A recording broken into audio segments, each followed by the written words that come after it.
This week on Moyers and Company.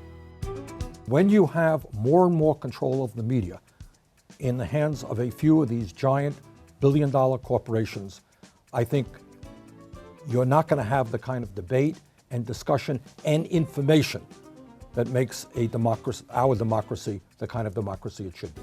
And there's a reason to have political parties, but to give them the control they have over our political system is just wrong.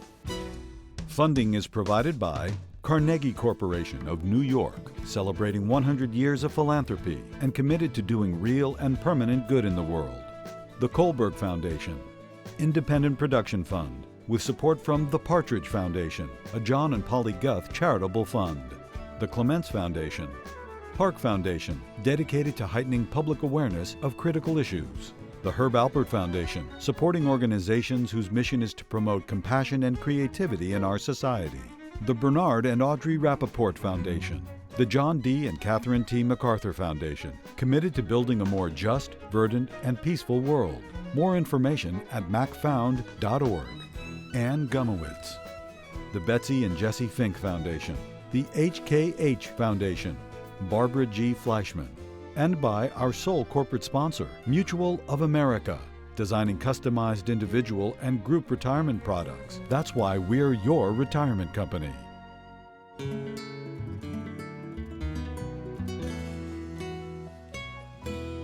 welcome. Sometimes we can see the universe in a grain of sand, as the old saying goes, but nowadays a graphic chart more vividly reveals the world we live in. Take a look at this statistical snapshot of the media ecology that largely determines what you and I see, read, and hear. In 1983, 50 corporations controlled a majority of media in America. In 1990, the number had dropped to 23. In 1997, 10, and today, 6. There you have it, the fistful of multinational conglomerates that own the majority of media in America. What do we call it when a few firms dominate the market? Oligopoly. Doesn't quite rhyme with democracy. But today, believe it or not, big media is about to get even bigger unless the public stands up and says no. Here's the story. The chairman of the Federal Communications Commission, the FCC, the agency of government created by Congress to protect the public's rightful ownership of the airwaves, is reportedly asking the other 4 commissioners to suspend the rule preventing a company from owning a newspaper and radio and TV stations in the same big city. Thus, he would give the massive media companies free rein to devour more of the competition. The chairman is Julius Genachowski, appointed to the job by President Barack Obama.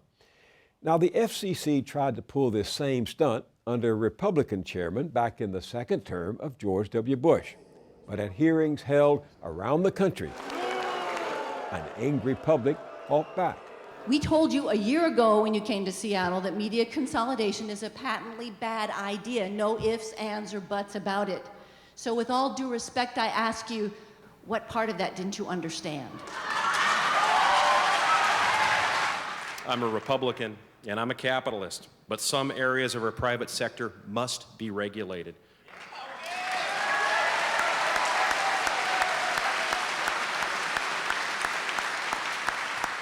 Freedom of information is too important. We must be proactive in protecting that fundamental freedom. If the FCC is here wanting to know if Chicago's residents are being well served, the answer is no. If local talent is being covered, the answer is no. If community issues are being treated sensitively, the answer is no. If minority groups getting the coverage and input that they need, the answer is no. The answer is no. If you will not stand up for we the people, then I have news for you. We the people are standing up for ourselves. This is our media, and we are taking it back. An estimated 3 million Americans wrote the FCC and Congress to protest giving big media more power, and the Senate passed a resolution against the proposal. When the FCC tried again, a federal court of appeals blocked it, demanding the commission report on how the new rule would impact media ownership by minorities and women. Back then, Senator Barack Obama opposed the FCC's proposal. So did Senators Joe Biden and Hillary Clinton. But now, President Obama's man at the FCC, they were friends in law school, apparently wants to do what the Republicans couldn't do under President Bush, and to do it behind the scenes, out of sight, with no public hearings. Several public interest groups, civil rights organizations, and labor unions opposed the move, and last week, Senator Bernie Sanders and several of his colleagues called on Chairman Genachowski to hold off. Bernie Sanders is an outspoken opponent of media consolidation. He sees it as a threat to democracy. Once the mayor of Burlington, Vermont, he served 16 years in the House of Representatives and was recently re-elected to his second term in the Senate. He's the longest-serving independent in the history of Congress. He was in New York earlier this week, and we met for this interview. Welcome. Good to see you again. Good to be with you, Bill. This is a strong letter, inspired, one of your colleagues in the Senate says, by you. Yes. What's the beef? What the chairman of the FCC is now talking about is making a bad situation much worse by loosening up the cross-ownership rules, which means now that a media giant, one of the big companies, whether it's Murdoch's News Corp or anyone else, will be able to own major television stations, the newspaper, and radio stations within a given community. And that means people are just not going to be hearing different points of view. I brought with me a story from the New York Times that drives home the point you're making. It begins with a dateline out of San Angelo, Texas. Call a reporter at the CBS television station here, and it might be an anchor for the NBC station who calls back. Or it might be the news director who runs both stations' news operations. The stations here compete for viewers, but they cooperate in gathering the news, maintaining technically separate ownership, but sharing office space, news video, and even the scripts written for their nightly news anchors. And here's this.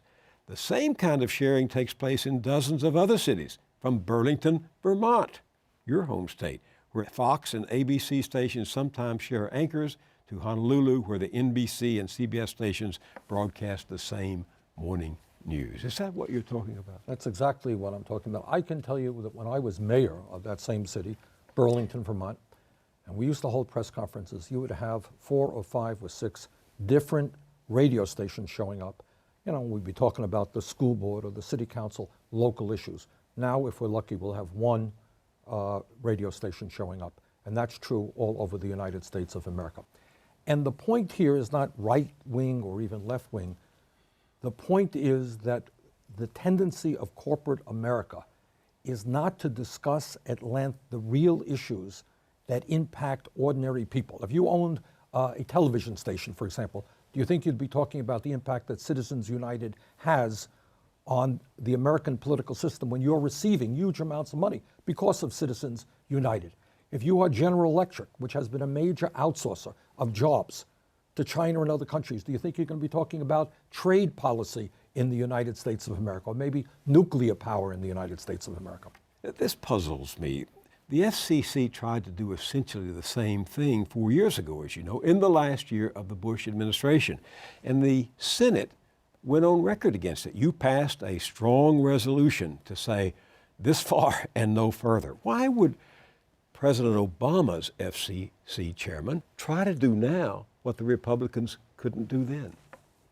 That is a very good question, Bill, and I don't have the answer. And it's not only that the Senate passed a strong resolution, there were public hearings, and there was the opportunity for the public to give input into this decision-making process. And huge numbers of people said, wait a second, we do not need more media consolidation in America. Senate came on record. So why the Obama administration is doing something that the Bush administration failed to do is beyond my understanding, and we're going to do everything we can to prevent it from happening. You may remember that back in 2007, your then senatorial colleague Barack Obama wrote a strong letter to the Republican chairman of the FCC who wanted to change the rules, just like Genachowski is doing now. And he condemned the very tactics that his own FCC chairman is employing today. Absolutely. And we hope the president will get involved in this issue. So to be honest with you, I don't know the internal dynamics of why what is happening is happening. I know you got a couple of Republicans on the board who are very sympathetic to moving forward toward more consolidation. But why Genachowski is taking the position he is, I don't know, but I think it would be very helpful, and we will try to get the president to remember what he said 4 or 5 years ago. You said a moment ago that you recall these hearings that were held across the country. There were a lot of people attending. There was a lot of anger at those hearings. 3 million of those folks wrote letters to the Senate and the FCC. There doesn't seem to be the opposition this time. What has changed? Well, what's changed is they're moving quickly and quietly and secretly. And I think there has not been the kind of attention that we need to focus on this issue. And I think Genachowski is smart enough to know that that is not what he wants. What the Bush people learned is that when you open this up to public discussion, very few people in America think it's a good idea for fewer and fewer conglomerates to own more and more of the media, especially in a number of cities. So they're apparently trying to move this under the radar screen, and that's something we're going to try to halt. Are you calling for public hearings on this? Absolutely. Now, we're going to do everything that we can to involve the public in this. The idea, I mean, even, let's give credit to the Bush administration. They came up with a terrible idea, but at least I think they had about a half a dozen public meetings. They allowed the public to write into the FCC. And the last time the FCC tried to do this, the U.S. Court of Appeals for the Third Circuit ordered the commission to hold up that it should first evaluate the impact of any rule changes on the ownership by females and minority. What impact do you think this new rule would have on minority and women in the media? Well, the truth is that right now, in terms of minorities and women, there is relatively an embarrassing little amount of ownership. No one doubts that if you move to a situation where corporate America, the big guys, own more and more of the media, it will mean that minorities and women and those folks who don't have big bucks are going to be squeezed even further to the periphery. So it will be bad for minorities, it will be bad for women, and most significantly, it will be bad for American democracy. Some people argue that newspapers are failing anyway, that they're going under, losing advertising, cutting their staffs, losing their readership, and that it would be a good thing for these big profitable corporations like GE and Murdoch's news corporations to take them over and subsidize them, the same way Rupert Murdoch does the tabloid New York Post here in New York. How do you respond to that? Well, I think the issue that the FCC has got to worry about is not the economics of newspapers, but what media means and does for the American people. And if you talk about cost effectiveness, yes, I suppose it is true that if you have one company that owns dozens of television stations and newspapers and radio stations, they can do it more, quote unquote, cost effectively. What's the logical conclusion of that argument? Maybe we should have one entity. Maybe Rupert Murdoch should own all media in America. He can do it very, very cost effectively. Is that what we want? The FCC is not dealing with widget production. It is dealing with the issue of how we create a vibrant democracy where people hear all points of view and can come up with the best decisions that we can as a nation. Would that be your response to the argument that the other side makes, that the FCC is strangling with slow regulations America's competitiveness in the world, and that if we continue to tighten these regulations, they will not be able to find their place in the world market? Bill, do you know where I heard that exact same explanation, defense? I heard it when Wall Street wanted deregulation. That's exact. We have to be competitive in the entire global economy.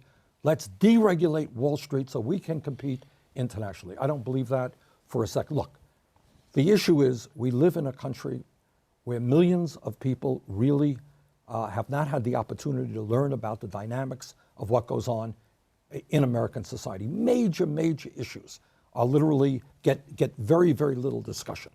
So the bottom line for the FCC has got to be, how do we create a situation in which the American people are hearing a diverse range of ideas so that our public world has the kind of debate that it needs? But what about the argument that people make that the internet, the thriving of the internet, let a billion opinions bloom, diminishes the tyranny of monopoly? Let me respond to that in two ways. A, the internet is enormously important. It is growing.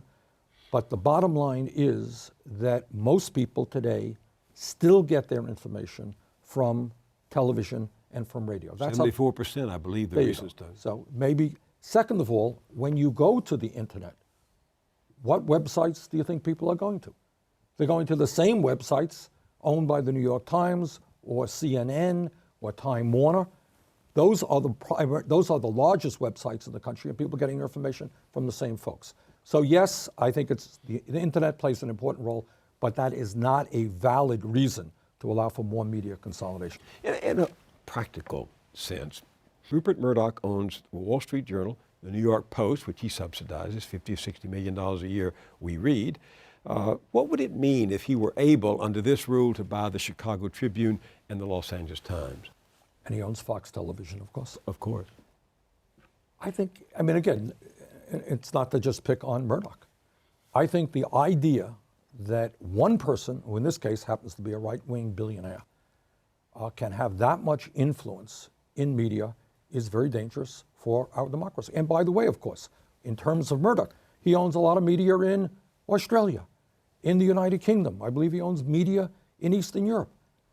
I think this is a pretty dangerous trend. You know, the bottom line is that when you have a situation like that, it really influences not just what the American people think and feel and how they vote, but the issues that the United States Congress deal with every day. Let me give you an example. Yeah. All right. Is deficit reduction a serious issue? It is. I'm in the middle of that debate right now. But you know what is a more serious issue, according to the American people? The need to create millions and millions of jobs. Now, how often are you turning on TV and saying, hey, we're in the middle of a terrible recession?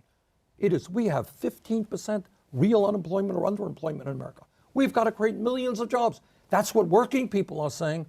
But the big money interests are saying, oh, we've got to cut Social Security. We've got to cut Medicare. We've got to cut Medicaid. There is no other option.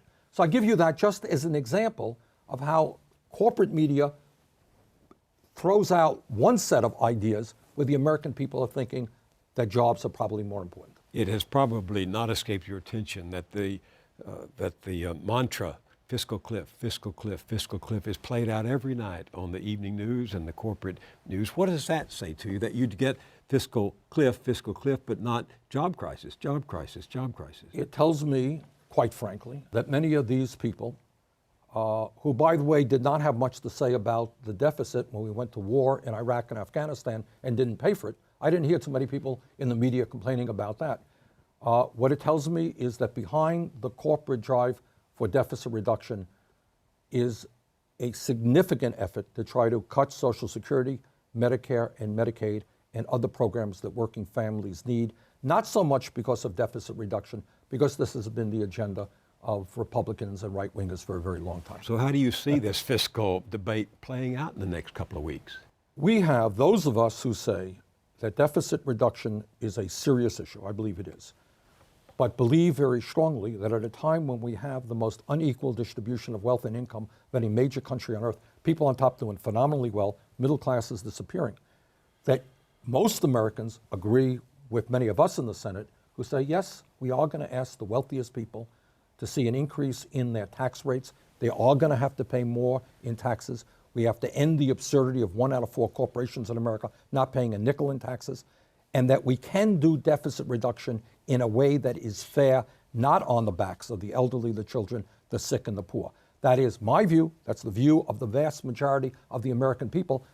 Do I think that view is being reflected in the corporate media today? No, I don't think it is.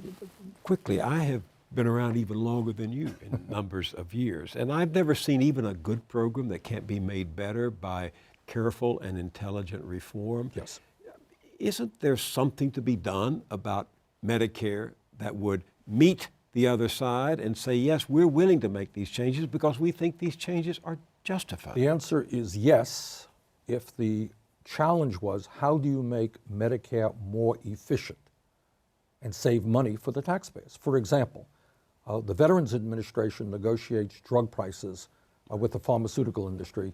Medicare Part D does not. We can save substantial sums of money. There are other ways that you can do it. Frankly, I'm not quite so sure that given a choice of standing up to the drug companies to lower the cost of Medicare or simply raising the age of Medicare eligibility or cutting back on Medicare, my guess is the Republicans will stand with the drug companies and not with the needs of ordinary people. What I hear you saying is that whatever your major concern as a citizen, whether it's deficit reduction or Medicare and Medicaid and Social Security or the environment, global climate change, it all comes back to how we receive information, and that this issue you're addressing in this letter is at the heart of your... Bill, many of the viewers there are concerned about the growing gap, unequal distribution of wealth and income. They're concerned about health care, concerned about global warming, concerned about women's rights, health, and many, many other issues. If you are concerned about those issues, you must be concerned about media and the increased concentration of ownership in the media. Because unless we get ordinary people involved in that discussion, unless we make media relevant to the lives of ordinary people and not use it as a distraction, we are not going to resolve many of these serious crises. Global warming being one. There are scientists who will come on your show and say, hey, forget everything else. If we don't get a handle on global warming, there's not going to be much left of this planet in 100 years. Do you see that often being portrayed in the corporate media? I fear not. But it seems unstoppable, Senator. Comcast took over NBC Universal last year, as you know, and Sinclair Broadcasting just bought 7 TV stations, bringing their total to 84 stations in 46 markets. I mean, it seems unstoppable. Well, it's part of a trend in America, not only in media, but in industry after industry, where fewer and fewer large conglomerates own those industries. It is a very dangerous trend. What do you want the FCC to do next? Well, for a start, open up the process, get some public discussion, and ultimately rule against this crossover, cross-ownership type of approach. And what do you want ordinary citizens to do? What are you asking the people in Vermont, your home state? You run a lot of town meetings, you do a lot of hearings up there. What do you want ordinary people to do about this? Well, I want Vermonters and everyone else around this country is to write to the FCC now and say 2 things. I mean, voice your opinion, but if you think that this is a bad idea, let them know it. And second of all, tell them that under no circumstances can they pass this without public input and giving the public the time to get involved in this debate. Look, it is very hard as a public official to go forward and pass the laugh test when 99% of the people who are writing in say, hey, you're proposing a dumb idea. And when public hearings, people are coming out in outrage. So I certainly do believe that had a significant impact. We covered those hearings several years ago. It was amazing, the outturning, 1,000 people in different cities around the country at one hearing. Bill, I mean, despite the lack of media coverage on this issue of media concentration, in people's guts, people know that this is a huge issue, that we can't be the democracy we want to be when so few people control what people read, see, and hear. So I think viscerally people know how important it is, and we've got to do everything we can to prevent the FCC from moving in the wrong direction. Senator Bernie Sanders, thank you for being with me, and we'll be after this story in the weeks to come. Thank you.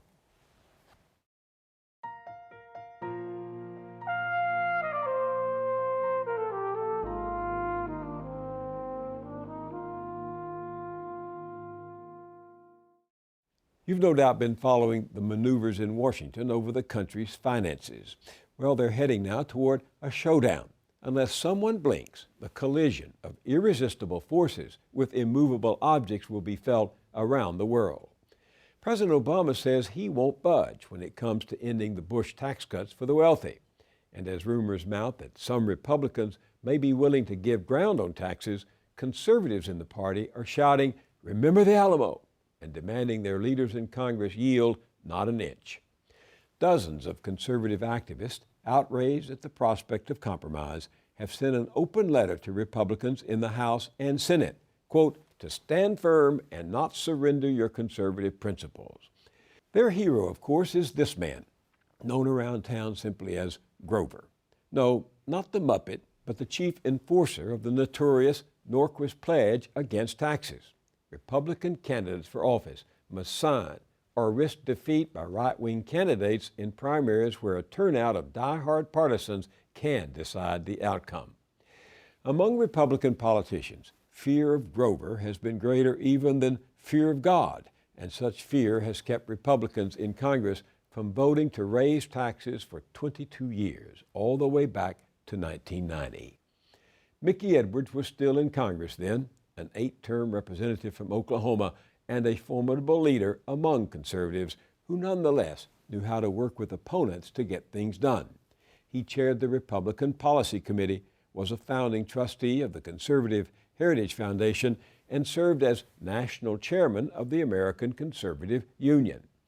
After redistricting by Democrats cost him his seat in 1993, he taught at Harvard and Princeton, became vice president of the Aspen Institute, and wrote this book, Reclaiming Conservatism: How Our Great American Political Movement Got Lost and How It Can Find Its Way Back. Now he's out with another book, one calling for real, even radical change. The Parties versus the People: How to Turn Republicans and Democrats into Americans. Mickey Edwards, welcome. Thanks, Bill. It's good to see you again. And congratulations on the book, although I can't imagine it's made you the most popular visitor to the House Republican caucus. No, not at all, but it wouldn't make me popular in the Democratic caucus either. You know, it's a problem with the entire system, both parties. Because you believe in compromise, you advocate bipartisanship, which means in effect that you are a man without a party. Basically, right. But you know, there's 310 million of us now, and we're very diverse people. You can stand up for your principles, you can stand up for what you believe in, you can get as far as you can go, but then at the end, you have to compromise. Or you can't keep the bridges from falling down, you can't pay off your debts, you know, you can't provide the troops with them. You can't do anything unless finally you compromise. And we seem to have lost the ability to do that. Your story, more than anyone I know, epitomizes the change in our politics over the last quarter of a century. Once upon a time, you were considered by political scientists one of the most conservative members of the Republican Party Right. in the Congress. As you yourself have said, if you were still in Congress, if you were still voting exactly the same way you did then on the issues, you'd now be considered... Yeah, one of the most liberal, absolutely, without changing at all. You know, with having been a conservative, staying true to those exact same beliefs, voting the same way, today I would be considered one of the more liberal members. The party has completely lost its root. What about being a conservative then is out of date about being a conservative now? Well, one of the things, let's use Ronald Reagan as an example. Ronald Reagan stood for principles that conservatives have long believed in, but he believed in the country. He believed in solving problems. He believed in government, even though he would say that in terms of the Carter presidency, the way he saw it, you know, the government was the problem. The next sentence after that, in his famous remarks, were that, but you know, let's make it clear, we're not against government. This is self-government. This is America. It's us. And he believed that. Today, you see so many people in Congress who really see government as the enemy, who are unwilling to come together to do even the most basic things like pay our bills. And you can't survive that way. So the intellectual basis of conservatism seems to have disappeared. The idea that you would go to war, or that you would create a program or whatever else and not pay for it was the most anti-conservative thing you could imagine. Are there any reasons to be against big government? Oh, sure there are. Sure there are. Government can be too big. It can be too expensive. It can regulate too much. Sure it can. But at some point, you push as hard as you can, if you're a conservative, to make government smaller, to make taxes lower, but you can't get it all. You can't win everything all in one fight, because we're a big country and a lot of different views, and you have people on the left and the right who are so full of certitude and so unwilling to budge on what they think is the only right answer that we stop functioning as an American people working collectively to solve our problems. There's a very strong sentence in here, a very strong passage in here about how the loyalty of anybody who comes into public service, any office holder, should be to the Constitution, not to some outside independent private group bringing pressure to bear on the government. Right, and that's what the political parties are. You know, they're not in the Constitution. They're private, power-seeking organizations. There's a reason to have political parties, but to give them the control they have over our political system is just wrong. Have you become disillusioned with politics? Oh, very much, very much. You know, you see campaigns today that are so nasty, so uncivil, so that if you and I like you a lot, Bill, and if we were both in politics today at the same time, you know, you'd be an enemy, and I'd be an enemy, and we would not be able to sit and talk together. And I would think because you don't agree with me on a particular issue, you must be a very bad person. That's nonsense. What do you think is going to happen in this deadlock on the fiscal crisis? You know, I don't think anything can happen unless both parties back off of their complete intransigence. There has to be new revenue. And on the other side, you've got to look at the entitlement programs, which are, in fact, despite what Dick Durbin says, they are helping to drive the deficit. You've got to see, how do you get that under control? What kinds of changes do you make? You don't eliminate those programs, but is there a way to reform them? There has to be give on both sides. And so far, both parties are saying, you know, compromise means you giving up. You know, and we're going to stand firm. You know, even the president went on television and he said, we have to work together. We have to compromise. And he then described how the people ought to put pressure on their members of Congress to support his plan. And so, which was not a compromising way to do it. You know, I wish I were more confident, but, you know, I don't have high hopes for the people that we have in Washington today. When you were in Congress, did you have to sign the pledge never to raise taxes? The only pledge I signed a pledge. I signed a pledge to follow the Constitution. Bill, You mean your oath of office? Yeah. Well, I thought that when I was in Congress, my job was to decide how to vote based on three things: listening to my constituents, maybe not always agreeing with them, but listening seriously to my constituents; thinking about the issues, you know, getting as much information as I could to decide what I thought was the right thing to do, and make sure that I followed the Constitution. That was it. I wasn't supposed to be following party leaders. I wasn't supposed to be following my campaign contributors. I wasn't supposed to be, you know, signing pledges to do this or that before I even heard a bill or knew what the circumstances were going to be at the time. You know, anybody who goes to Washington having signed a pledge to do anything other than that, you know, is really undercutting, you know, the whole purpose of them being in part of the government. Well, that's what's disquieting, Mickey. You know, Grover Norquist, who is the well-known lobbyist behind the pledge never to raise taxes, boasts that no Republican has voted to increase taxes in the last 22 years. That takes us all the way back to 1990. But during those 22 years, Republicans led us into two wars without asking us to pay for them. They called for vast expenditures to fight terrorism. They gave big tax breaks to the top and the richest Americans and said, don't worry, your kids will pay for them. Republicans supported huge subsidies for agribusiness and big energy companies. Democrats did too. They passed fabulous increases in Medicare prescription benefits for the elderly, didn't raise a penny to pay for them. They advocated policies that led to the crash of 2008. So did Democrats. Today we're $16 trillion in debt, and they're boasting that they haven't raised taxes in 22 years. What's that about? It's certainly not conservatism. It's not rational, and it's not adult. You know, when you create a program, you make a decision. You say, I think we should conduct this war. I think that we should expand our security apparatus at home. I think that we should provide this additional benefit.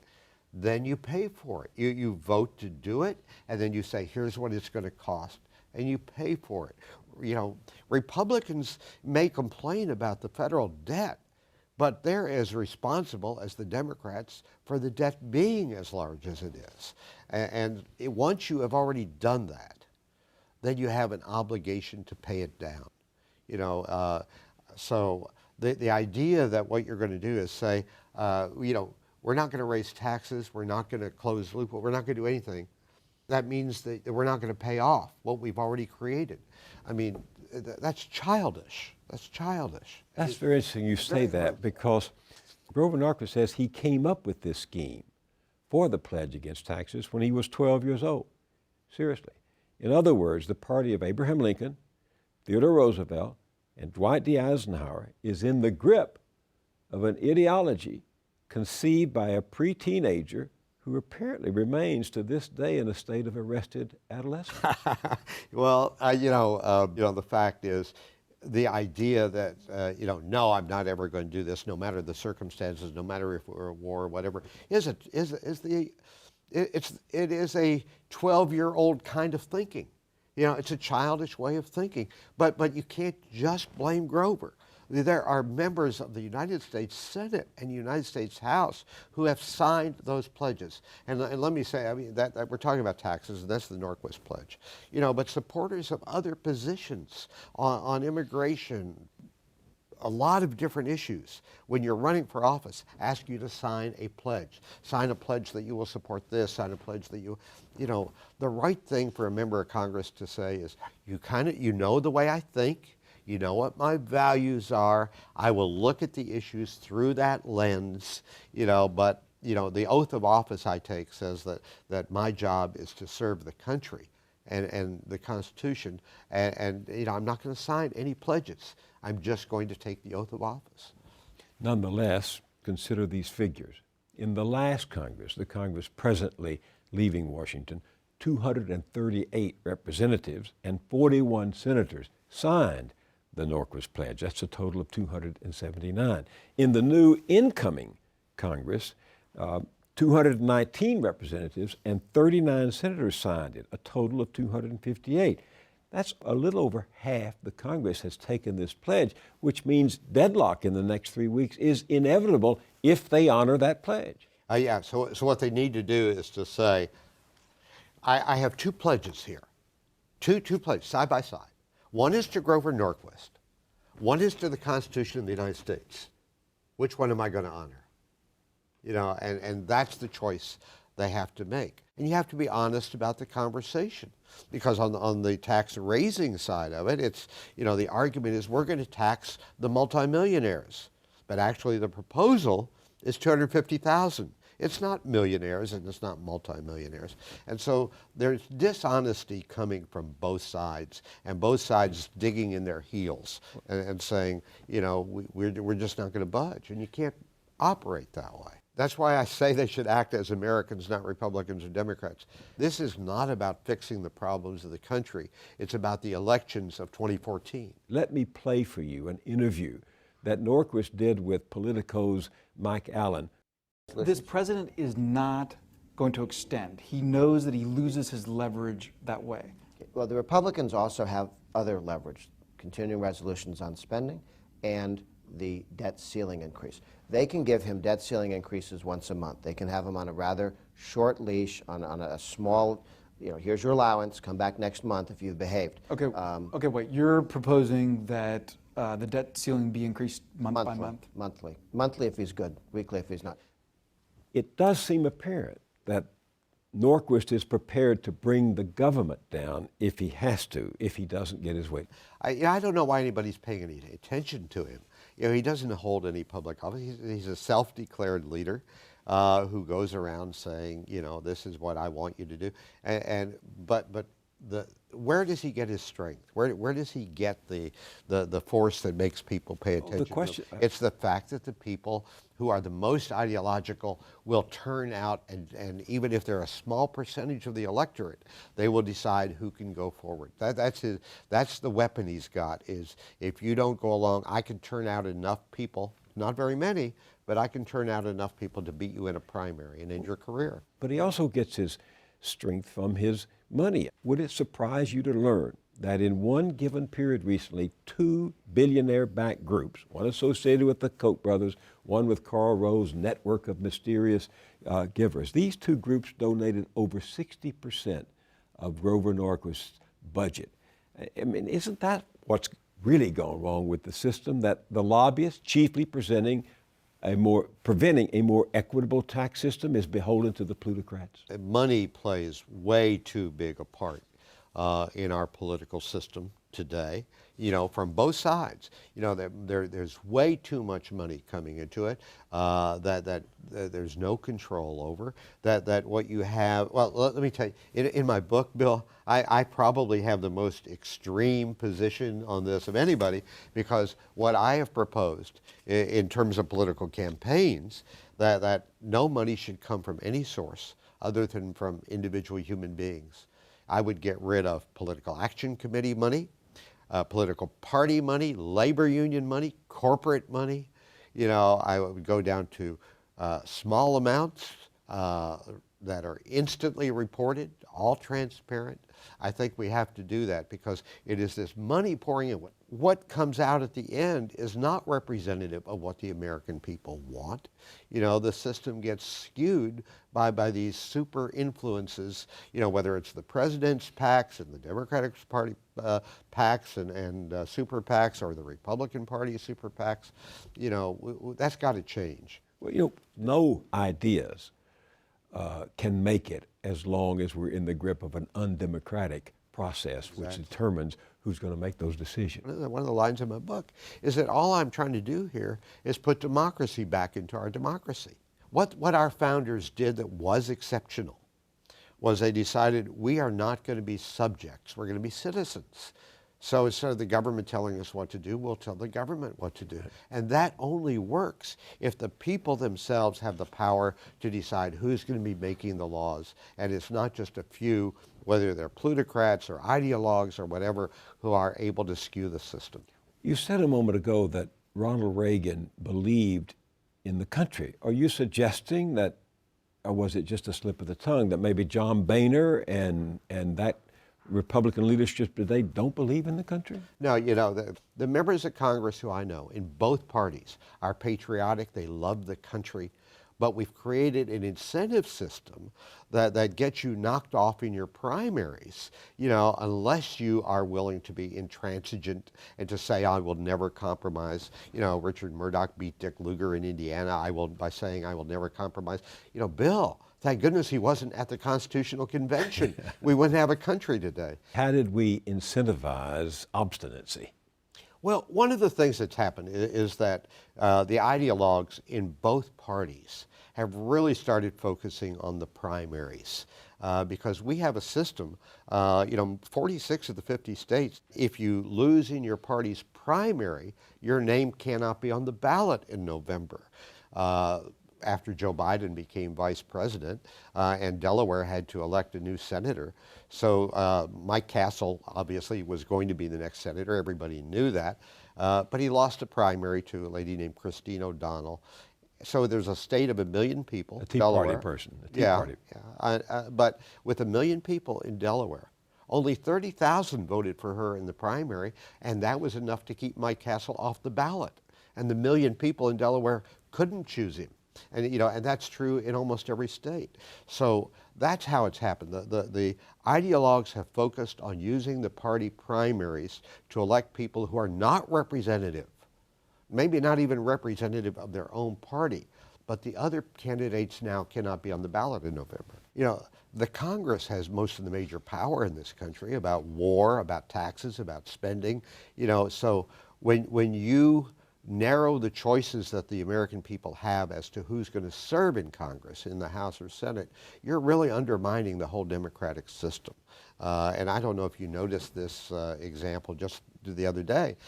Bill Bolling, the lieutenant governor of Virginia, decided not to run for governor because he knew that he could not win in a primary against the more conservative attorney general. So it really happens. Utah, when Robert Bennett was running for re-election, 2,000 of the people who voted in a Republican convention in a state of 3 million people were able to keep him off the ballot in November. There's something really seriously wrong with it. So what's the simplest explanation, the clearest explanation for why the ideologues, the folks who don't want to compromise, the hardliners, can control the primary process? What's the reason behind that? Part of it is the fact that American citizens don't get as involved as they should in voting early. The American people are exposed, and especially those who are most ideologically motivated, to extreme positions, certitude. There have been a lot of things written about the fact that the American people now tend to talk only to people who think the way they do, and not open to a civil conversation with people on a different side. So all of these things have conspired that the people who are the most hardline, most partisan, dominate the party conventions, dominate the primaries. But those primaries and conventions are not just endorsers. The problem is they now have the ability to keep other people off the ballot. They do not have that power. So how do you open the choices to people who didn't win in the primary? In 2006, the people in Washington state finally had it. Over 40% of Americans now call themselves independents. People are fleeing from the parties. And in Washington state, they said, we're tired of this system. And they passed an open primary, it's not a crossover primary, it's a truly open primary where every candidate who's a qualified candidate is on the same ballot regardless of party, and every single registered voter in that state could vote among all those candidates. It's like having a general election with a runoff if you don't get over 50%. That was 2006. California did the same thing in 2010. And both states got rid of partisan control of gerrymandering, drawing district lines. I remember when they redrew your district, suddenly you had a big L. Big upside down L. Upside down L that went all the way from Oklahoma City up to the Kansas border. Yeah, and then halfway across to Arkansas. As you know, Bill, I represented Oklahoma City. I'm a city guy. To me, food comes from a grocery store, not, I don't know anything about farming. But because I was a Republican that won in a heavily Democratic district, when we had a state legislature that was dominated by the Democrats, they redrew my district so that I was now representing wheat farmers and cattle ranchers and small town merchants. And I thought, well, look what they did to me, but they didn't. They did it to those people who were entitled to be represented by somebody who could speak for them. You have to take away the ability of the parties to draw district lines in a way that take away representation from the citizens. You say take away the party's control over redistricting. 13 states have now done that. 13 states have said, we will put together nonpartisan, independent redistricting commissions. How? The independent commissions are the only way to do it. Now, every state does it differently. So what you have Iowa does a good job of this. Iowa does a very good job of it, and other states do too. But you've got to have the commission be large enough and balance it with people from enough views that what comes out at the end is hopefully going to be fair based on population, based on interest, as opposed to, and competitive elections, as opposed to allowing a party draw the lines just to help them get more seats. There's kind of a revolution starting, Bill, against the concept of party control of our choices, so that now we look at what's happening in Washington, and one day it's Nancy Pelosi saying we're not going to compromise, the next day it's John Boehner saying it, and then Mitch McConnell, the Republican leader in the Senate, says, what my goal is to make Barack Obama a one-term president. They're supposed to be leaders of the legislative branch of the government, not party hacks. And we have a system now, that is all about we're looking toward the next election, how we do that. This is a strong indictment of the polarization of the two parties. Yeah. But isn't the country also very polarized? The country is very polarized in some senses. But you also find the American people saying, solve the problem. Don't go over a fiscal cliff, or pay our bills, or do something about the budget. Now, I think even though the people tend to not be open to a lot of different views, they want the people they elect to make government work. So we have created a political system that rewards intransigence. We've created a system that says we reward incivility. We reward refusal to compromise. We punish people who compromise and are civil and get along well with the people on the other side of the aisle. So why are we surprised that that's what we get? in everything in life. You get what you reward, and you don't get what you punish. And that's what we've done to our political system. What's in store for the fate of a democracy that cannot be flexible enough to compromise between its strongly held prejudices? You know, if you have hardening of the arteries, it'll kill you as a person, and it'll kill you as a country. What you have to do is to be able to maintain the health of the democracy by saying it depends on people of different perspectives to come together, have intellectual discussions, listen to each other, tolerate other ideas, not be so full of how right they are, and then say, where can we come together? That's what's required. And the more we are locked into, this is the only right answer, or this is the only right, certitude will kill this country. Why haven't you given up? I will tell you, people ask me, so it sounds like you're a pessimist. And I said, no, I'm optimistic. I think the revolution's begun. I look at Washington, I look at California, I look at the 40% of the people who call themselves independents, I look at the constant attacks by people against this nasty partisanship. So I think Congress got down to 13% approval, which only proves there's 13% who are not paying attention. If everybody was just happy with what's happening, I would say we have really lost, control of our system. But the thing that does concern me, Bill, is to have this kind of a system of democracy, you need to have a citizenship, that is capable of operating in this kind of a democracy. So we need to do a better job of teaching civics. We need to do a better job of teaching critical thinking.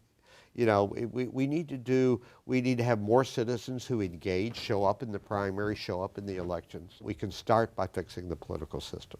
Well, I would say that one way to start is to read The Parties versus the People, How to Turn Republicans and Democrats into Americans. Mickey Edwards, thank you very much for being with me. Thank you. I enjoyed it.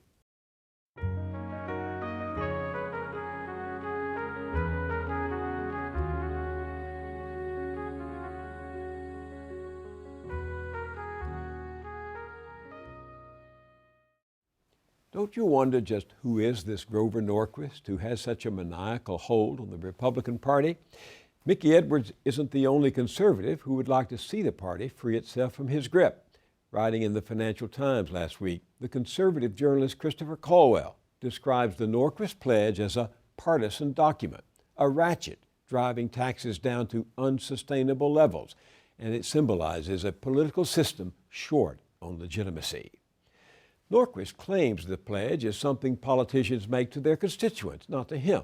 But Caldwell wonders who authorized them to collect politicians' signatures on their constituents' behalf. Even this misses the main point. Norquist's efforts keep taxes low for his donor base, billionaires like the Koch brothers and the plutocrats secretly clustered around Norquist's comrade, Karl Rove. This past election, Norquist's group, Americans for Tax Reform, spent nearly $16 million to support his favored candidates. That's according to the Center for Responsive Politics. Where did that money come from, and what did it buy? Back in the 1990s, it was the tobacco industry backing Norquist's fight against cigarette taxes. Now, it's the pharmaceutical companies, among others. Not long ago, this same Grover Norquist was using his organization to launder money for the notorious lobbyist Jack Abramoff. How about that for tax reform? Check it out yourself in the documentary Capital Crimes on our website, BillMoyers.com.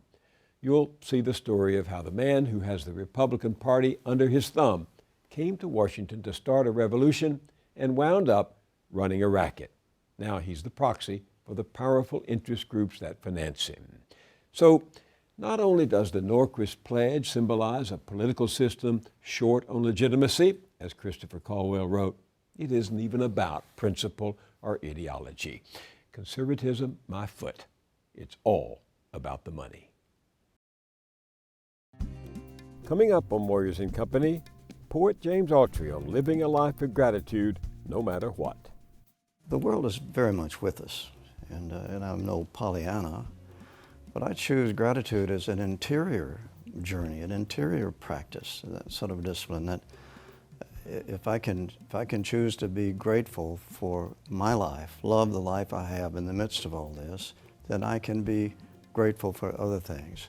And at our website, BillMoyers.com, you can find out more about fighting back against this current FCC attempt to let big media take over even more of what we watch and read. Our Take Action page will show you how.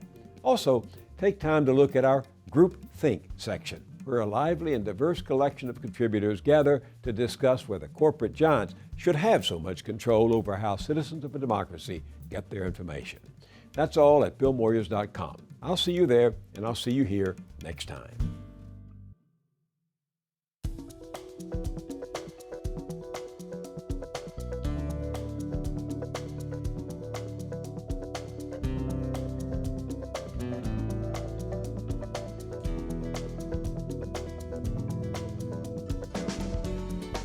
Don't wait a week to get more Moyers. Visit BillMoyers.com for exclusive blogs, essays, and video features. This episode of Moyers & Company is available on DVD for $19.95. To order, call 1-800-336-1917 or write to the address on your screen.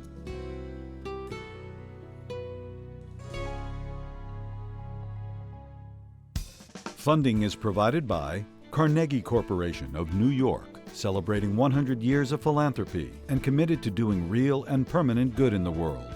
The Kohlberg Foundation, Independent Production Fund, with support from the Partridge Foundation, a John and Polly Guth charitable fund. The Clements Foundation, Park Foundation, dedicated to heightening public awareness of critical issues. The Herb Alpert Foundation, supporting organizations whose mission is to promote compassion and creativity in our society. The Bernard and Audrey Rappaport Foundation, the John D. and Catherine T. MacArthur Foundation, committed to building a more just, verdant, and peaceful world. More information at macfound.org. Ann Gumowitz. The Betsy and Jesse Fink Foundation, the HKH Foundation, Barbara G. Fleischman, and by our sole corporate sponsor, Mutual of America, designing customized individual and group retirement products. That's why we're your retirement company.